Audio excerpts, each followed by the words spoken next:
Sio, saya Ale dan ini Bicara Saham. Kali ini kita akan membahas emiten di sektor pertambangan yaitu PT Adaro Energi. Sentimen harga batubara diperkirakan masih akan mengalami tren penurunan setelah pekan kemarin mengalami kejatuhan sebesar 34%. Melansir data dari Refinitiv, harga batubara acuan IC Newcastle untuk kontrak April pada perdagangan hari Jumat 18 Maret 2022 ditutup di harga $240 setiap tonnya, atau turun 0,81% dibanding dengan penjualan pada hari sebelumnya. Dan jika kita membandingkan dengan harga pada tanggal 11 Maret, di mana harga batubara pada saat itu ditutup di angka $361 setiap tonnya, maka harga telah anjlok sebesar 34%.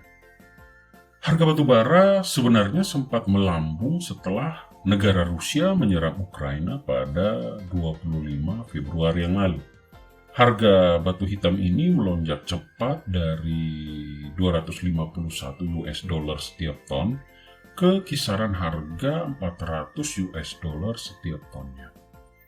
Harga batubara menembus rekor tertinggi pada tanggal 2 Maret, yang mana pada saat itu sempat menyentuh level $446 setiap tonnya. Dan harga batubara bertahan di kisaran $400 setiap tonnya sampai dengan tanggal 9 Maret. Penurunan harga batubara salah satu penyebabnya adalah aksi ambil untung atau profit taking.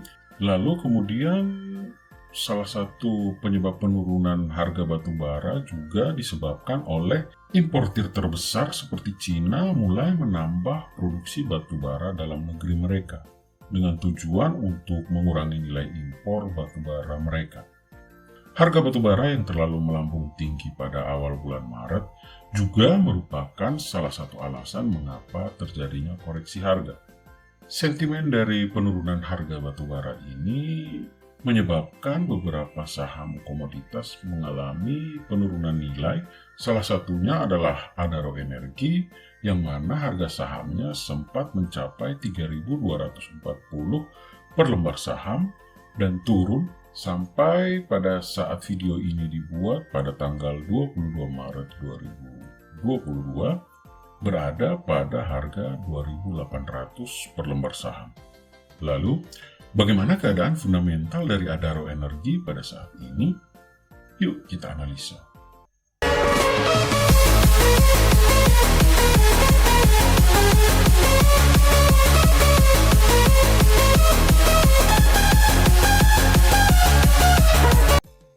Jumlah aset yang dimiliki oleh Adaro Energi dari data yang telah dikumpulkan oleh tim riset Ale Bicara adalah sebesar Rp108,3 triliun menurut laporan keuangan pada tahun 2021.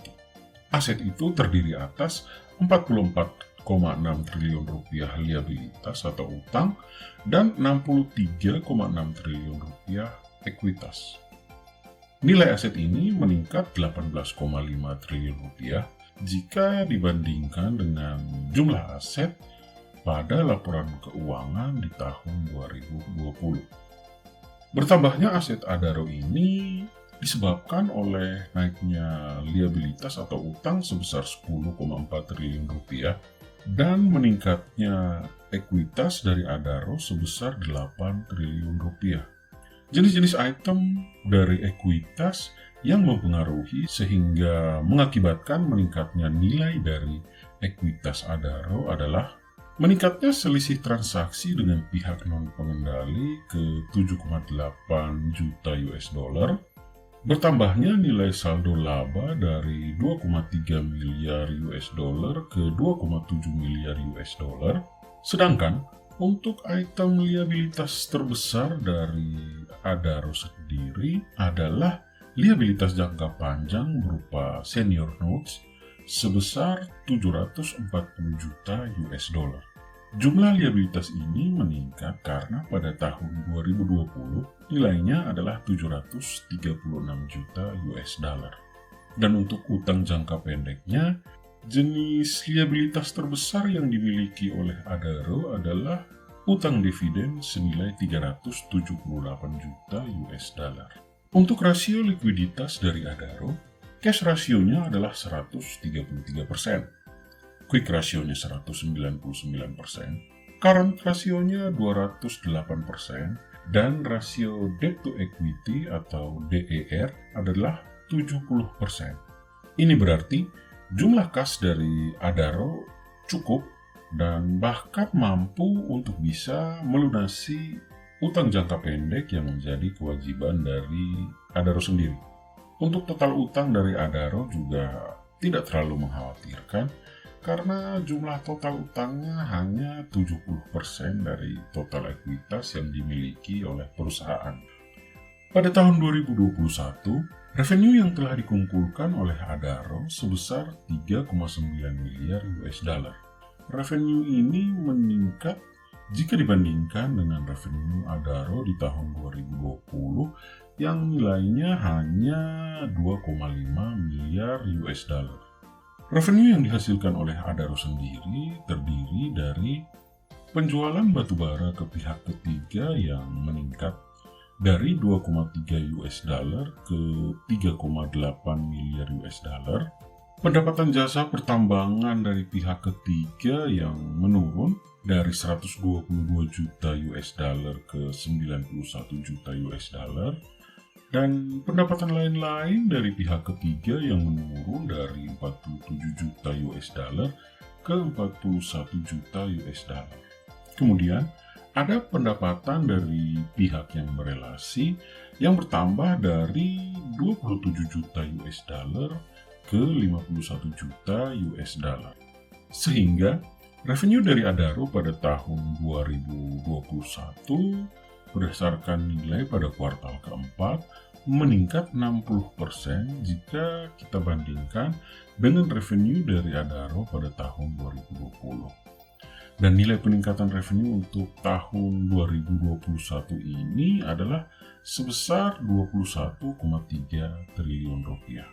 Pada kuartal keempat tahun 2021, Adaro mencetak laba bersih senilai 933 juta US dollar. Jumlah ini meningkat drastis jika dibandingkan dengan tahun 2020, yang mana Adaro hanya mendapatkan laba sebesar 146 juta US dollar. Dan yang menjadi penyebab peningkatan laba bersih dari Adaro adalah beban pokok pendapatan yang mengalami pengurangan, biaya lain-lain yang mengalami penurunan, dan biaya keuangan yang berkurang. Ini menyebabkan laba bersih dari Adaro di tahun 2021 ini meningkat 544% dibandingkan dengan laba bersih di tahun 2020. Dan nilai peningkatan laba bersih itu adalah 11 triliun rupiah. Arus kas dari Adaro pada tahun 2021 untuk aktivitas operasi Adaro menghasilkan 1,4 miliar US dollar. Untuk aktivitas investasi, Adaro menghabiskan kas sebanyak 644 juta US dollar. Serta untuk aktivitas pendanaan, Adaro mengeluarkan dana sebesar 153 juta US dollar.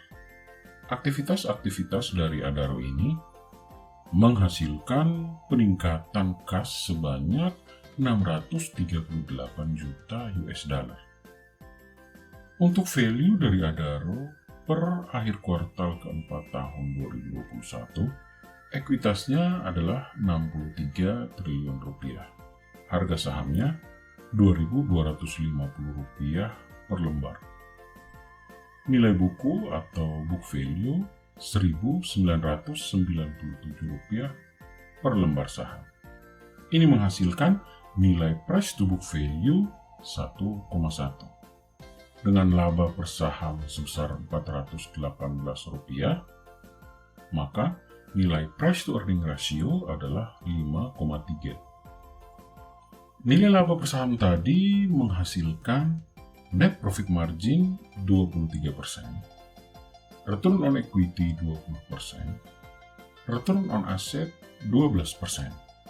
Untuk dividen, pada tahun 2021, Adaro membagikan dividen sebesar 146 juta US dollar atau sekitar 2 triliun rupiah kepada para pemegang sahamnya. Dan dengan jumlah saham beredar sebanyak 31,8 miliar lembar, maka setiap lembar saham akan mendapatkan dividen sebesar Rp66. Kesimpulan. Pertama, aset dari Adaro pada tahun 2021 ini meningkat 18 triliun. Dan yang mendominasi peningkatan dari aset Adaro adalah liabilitas atau utang, yang mana presentasi utang dari Adaro pada tahun 2021 ini juga meningkat 8,6% dari 61,4% di tahun 2020 ke 70,1% di tahun 2021. Kedua, revenue dari Adaro pada tahun 2021 ini meningkat 60% atau senilai 21 triliun rupiah. Ini adalah peningkatan yang sangat signifikan.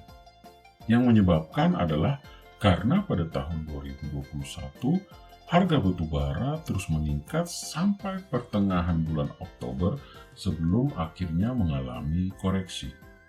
Ketiga, laba bersih dari Adaro pada tahun 2021 sebesar 13,3 triliun rupiah atau meningkat sebanyak 544% dari laba bersih di tahun 2020, suatu nilai plus bagi Adaro. Keempat, presentasi utang dari Adaro Energi sebesar 70% dari ekuitas yang dimiliki, dan jumlah utang ini meningkat 8,6% dari jumlah utang di tahun yang lalu. Kelima, investasi ke Adaro pada saat ini menurut saya menarik. Alasannya, Adaro memiliki fundamental yang oke, mencetak laba yang sangat tinggi, rajin membagi dividen, tetapi yang perlu diingat adalah margin profit dari Adaro tidak terlalu besar. Keenam, untuk harga dari Adaro per tanggal 22 Maret 2022, menurut saya masih undervalue dengan price book value 1,4 dan price earning ratio 9,3. Ketujuh, dari sisi analisa teknikal menggunakan stokastik, harga Adaro sudah menuju ke arah jenuh jual atau oversell. Sudah juga terjadi persilangan garis, tetapi karena masih belum berada pada area jenuh, maka menurut saya lebih baik kita wait and see aja dulu, karena bisa saja terjadi pembalikan tren, di mana harga yang seharusnya naik bisa saja kembali menurun. Pendapat saya, PT Adaro Energi adalah perusahaan yang bagus, dan tim riset dari Ala Bicara memberi rating untuk PT Adaro Energi A-. See you. Demikianlah review singkat dari PT Adaro Energi. Review ini bertujuan untuk memberikan pertimbangan dalam melakukan investasi. Silahkan like, share, dan subscribe untuk selalu bisa mendapatkan update review dari saham-saham lainnya. See you semua, kita ketemu lagi di video selanjutnya.